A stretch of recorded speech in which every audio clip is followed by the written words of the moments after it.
Shalom saudaraku, hari ini kita akan belajar lagi Alkitab. Dan saya percaya Tuhan Yesus baik kepada kita semua. Karena itu siapkan diri agar kita membuka Alkitab, membacanya dan merenungkannya bersama-sama. Kita berdoa dalam nama Tuhan Yesus. Berbicaralah kepada kami anak-anak-Mu. Biarlah setiap kami yang mempunyai pergumulan, kesesakan apapun mendapatkan jawaban dalam nama Tuhan Yesus Kristus. Haleluya, amin. Nah saudara, bacaan kita dari Injil Yohanes pasal yang kelima, ayat 1 sampai dengan ayat yang ke-9. Sesudah itu ada hari raya orang Yahudi dan Yesus berangkat ke Yerusalem. Di Yerusalem dekat pintu gerbang domba ada sebuah kolam yang dalam bahasa Ibrani disebut Bethesda. Ada 5 serambinya. Dan di serambi-serambi itu berbaring sejumlah besar orang sakit, orang-orang buta, orang-orang timpang dan orang-orang lumpuh yang menantikan goncangan air kolam itu. Sebab sewaktu-waktu turun malaikat Tuhan ke kolam itu dan menggoncangkan air itu. Barang siapa yang terdahulu masuk ke dalamnya sesudah goncangan air itu menjadi sembuh apapun juga penyakitnya. Di situ ada seorang yang sudah 38 tahun lamanya sakit. Ketika Yesus melihat orang itu berbaring di situ dan karena ia tahu bahwa ia telah lama dalam keadaan itu, berkatalah ia kepadanya, "Maukah engkau sembuh?" Jawab orang sakit itu kepadanya, "Tuhan, tidak ada orang yang menurunkan aku ke dalam kolam itu apabila airnya mulai goncang. Dan sementara aku menuju ke kolam itu, orang lain sudah turun mendahului aku." Kata Yesus kepadanya, "Bangunlah, angkatlah tilammu dan berjalanlah." Ayat 9. Dan pada saat itu juga sembuhlah orang itu, lalu ia mengangkat tilamnya dan berjalan. Tetapi hari itu hari Sabat. Nah saudara yang saya kasih dalam Tuhan, kita hari ini bicara tentang tema maukah engkau sembuh? Itu pertanyaan universal. Pertanyaan dari pribadi yang sangat mengasihi kita, namanya Yesus. Yesus tahu pergumulan kita. Yesus tahu kesesakan saudara. Yesus tahu keadaan saya. Dan itu sebabnya pertanyaannya adalah, maukah engkau sembuh? Kalau kita ganti kata sembuh itu dengan yang lain, maukah engkau dipulihkan? Maukah engkau ditolong? Maukah engkau dibangun kembali? Mungkin saudara dan saya, kita dalam keadaan di mana kita merasa tidak mampu lagi. Tetapi Yesus mau berkata, maukah? Jadi pertanyaan ini penting. Karena itu harus siap untuk menjawab pertanyaan Yesus itu. Nah, kita lihat terjadi di sini dalam dialog pertanyaan Yesus itu, apa yang terjadi dengan orang sakit di Bethesda itu. Dia menjawab dengan beberapa hal yang sesungguhnya tidak diperlukan Yesus. Yang Yesus perlukan adalah langsung saja katakan apa yang engkau perlukan. Mari kita perhatikan di ayat 6 dan 7. Ini ayat yang penting, ayat-ayat yang penting. Ketika Yesus melihat orang itu berbaring. Nah, menarik kata melihat. Yesus memakai kata horao. Artinya Yesus sudah tahu kedalaman kesesakan orang itu. Tidak perlu menjelaskan apapun, dia tahu. Yesus melihat orang itu berbaring di situ dan karena ia tahu, kata kedua yang dipakai Yesus adalah ia tahu. Yesus tahu. Ginosko, artinya dia tahu kedalaman dan dia hadir di situ untuk mau berpengalaman bersama dengan orang sakit itu. Lalu kita lihat lagi di ayat yang 6 dikatakan bahwa ia telah lama dalam keadaan itu.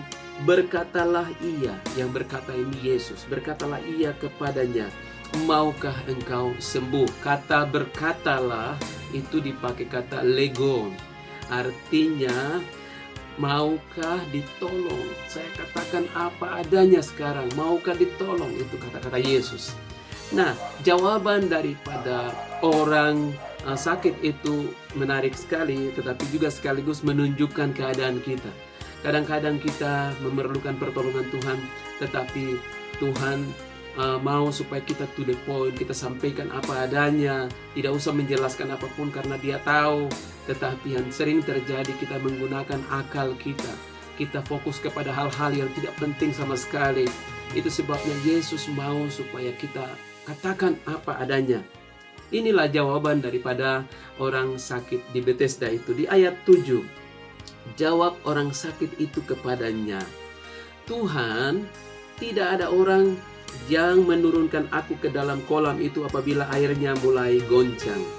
Dan sementara aku menuju ke kolam itu, orang lain sudah turun mendahului aku. Jadi jawaban daripada orang sakit di kolam Bethesda itu menunjukkan keberadaan dia.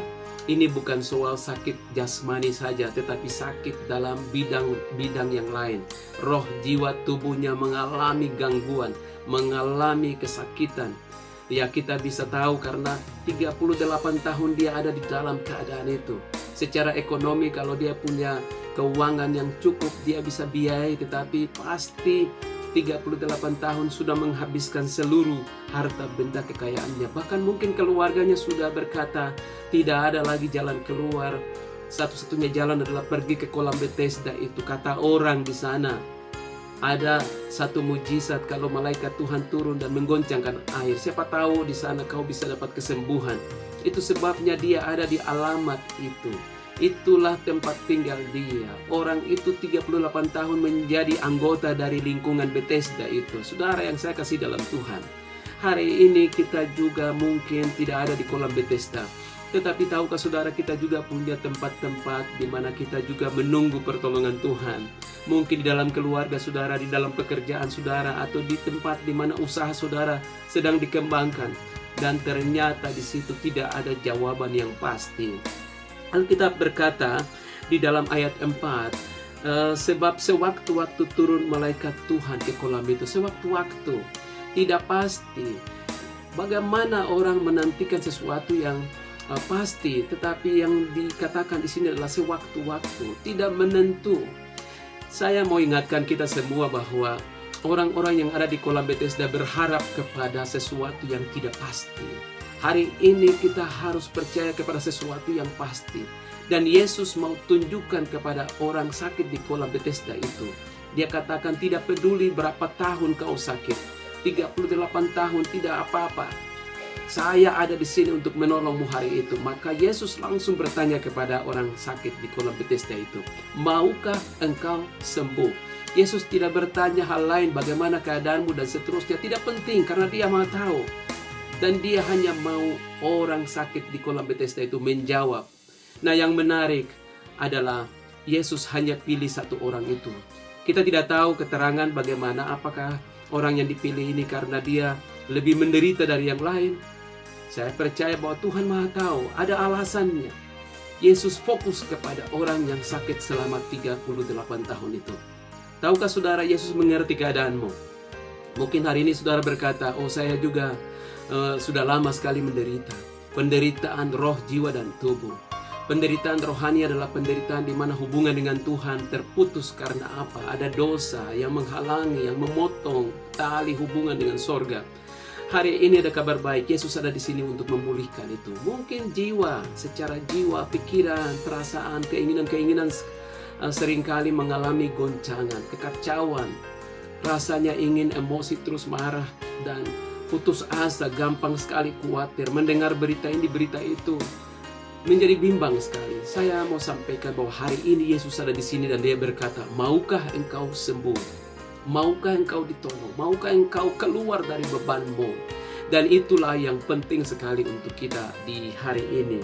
Nah saudara, mari kita lihat setelah Yesus bertanya kepada dia satu pertanyaan dan dijawab oleh orang sakit itu.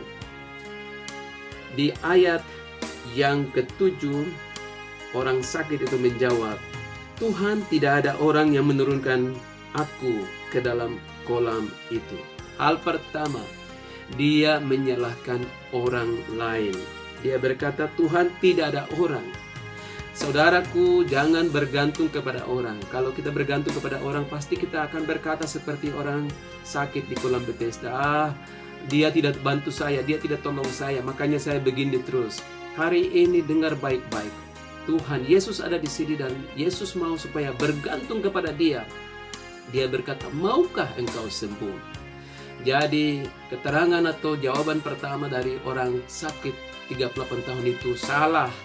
Tidak boleh bergantung kepada orang. Yang kedua, masih di ayat 7 itu dikatakan bahwa apabila airnya mulai goncang, nah dia bergantung kepada sesuatu, bendawi, dia bergantung kepada alam di sekitarnya, dia bergantung kepada sesuatu yang tidak pasti. Tunggu sampai kolam itu bergoncang. Saudara yang saya kasih dalam Tuhan, ada banyak orang tidak punya kepastian, pegangan yang pasti. Pegangan yang pasti hanya Yesus. Di luar Yesus tidak ada yang pasti. Dan ada banyak orang mencoba mengandalkan kekuatan-kekuatan gaib, kekuatan alam. Pergi kepada dukun untuk minta pertolongan, pergi kepada orang pintar untuk mencoba minta nasib mereka dijelaskan oleh orang pintar. Saya mau beritahu, sesungguhnya bukan orang pintar, tapi yang datang itu adalah orang bodoh. Kalau saudara datang kepada dukun, datang kepada orang yang memberi tahu nasibmu di masa depan, sungguh itu sesuatu yang tidak benar. Dan itu bertentangan, itu melawan kehendak Allah. Karena Allah itu maha tahu. Orang pintar tidak tahu apa-apa. Dia hanya menggunakan kuasa kegelapan untuk menipu dan membawa ke dalam kesesatan. Karena itu jangan bergantung kepada sesuatu. Termasuk juga jangan bergantung kepada harta bendamu. Mungkin hari ini saudara berkata, saya punya ini, saya punya itu.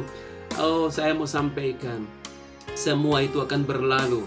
Kalau Tuhan izinkan sesuatu terjadi seperti yang sekarang dialami oleh dunia ini, begitu hadirnya COVID-19 di seluruh dunia ini, bangsa-bangsa yang hebat, rumah sakit yang luar biasa punya keahlian, punya alat-alat canggih yang bisa mengatasi masalah, ternyata tidak mampu. Semuanya mengalami perubahan. Akhirnya harus mencari jawaban yang pasti, itu adalah berdoa, tanya kepada Tuhan, minta kepada Tuhan, karena Dialah yang mengerti keberadaan hidup manusia. Saudara yang saya kasih dalam Tuhan, hari ini kita melihat orang sakit di kolam Bethesda itu, dia menjawab dengan jawaban yang salah. Yang pertama, dia menyalahkan orang, tidak ada orang. Kemudian yang kedua, dia menyalahkan air yang mulai bergoncang, dia bergantung kepada air. Dan yang ketiga, jawaban dia dikatakan di ayat 7, dan sementara aku menuju ke kolam itu. Nah, dia juga frustrasi karena sementara dia menuju ke sana, orang lain sudah lebih dahulu mengambil kesempatan untuk pergi ke kolam itu dan disembuhkan. Saudara yang saya kasih dalam Tuhan, mungkin hari ini saudara kecewa karena orang lain selalu mendahului saudara. Mungkin di dalam dunia kerja saudara, usaha saudara, ada hal-hal di mana menurut saudara ini hak saya, tetapi sudah diambil oleh orang lain. Ada kabar baik buat saudara hari ini, yaitu Yesus ada di kolam Bethesda. Di sana 2000 tahun yang lalu, tetapi dia juga ada hari ini di dalam rumah tangga saudara, dalam pekerjaan saudara, dalam usaha saudara, dan dia mau menolong saudara dan saya. Karena itu dengarkan perintah Tuhan yang dikatakan di ayat berikutnya. Yesus tidak peduli sama sekali dengan keterangan daripada orang sakit itu. Langsung saja di ayat yang ke-8, kata Yesus kepadanya, bangunlah, angkatlah tilammu dan berjalanlah. Wow, 3 kata yang penting sekali. Ini perintah semuanya. Perintah yang sifatnya adalah dilakukan sekarang. Karena itu, mari kita coba pelajari ketiga kata perintah ini. Yang pertama adalah bangunlah. Dia bicara kepada orang sakit di Bethesda itu, bangunlah. Yang kedua, angkatlah tilammu. Dan yang ketiga, berjalanlah. Apa yang terjadi? Ketika orang timpang itu, orang lumpuh itu, orang yang sakit di kolam Bethesda 38 tahun itu mendengar dan taat, apa yang terjadi?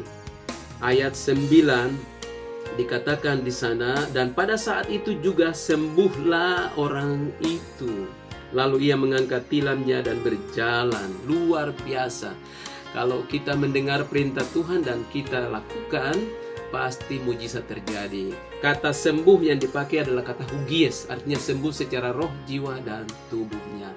Tuhan kiranya menjamah saudara, dan hari ini saya percaya apapun pergumulan saudara, pasti Dia mau menolong kita. Kita berdoa.